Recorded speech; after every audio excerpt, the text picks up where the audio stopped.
আচ্ছা বলো তো, সকালের জলখাবারে যদি এরকম গরম ভাত তার সাথে ডিম ভাজা ডালের বড়া থাকে তাহলে আর কি চাই।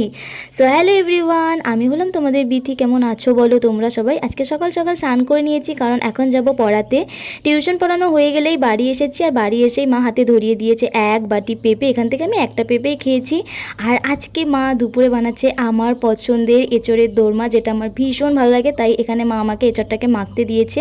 আমিও মায়ের কথা মতো এঁচড়টাকে মাখতে শুরু করে দিয়েছি, আর এখানে বল বল করে দিয়েছি। দেন মা বলগুলোকে তেলে ছেড়ে দিচ্ছে।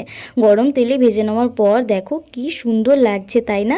তো মায়ের রান্না তো পুরোই রেডি। আমারও প্রচুর খিদে পেয়ে গেছে, তাই দুপুরে খাওয়া দাওয়া করতে বসে গেছিলাম। পটল দিয়ে আলু দিয়ে তরকারি করেছিল, একটা স্যালাড, আর তার সাথে এঁচড়ের দোরমা।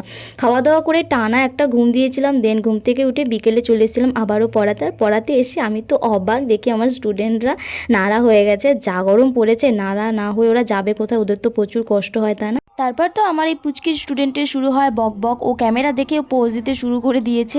তো ওদেরকে পড়ানো হয়ে গেলেই বাইরে এসে দেখি প্রচুর মেঘ ধরেছে, তাই ছুটে আমি বাড়ি চলে এসেছিলাম। বাড়ি এসে তাড়াতাড়ি করে রাতের খাবারটা খেয়ে নিলাম। So tata.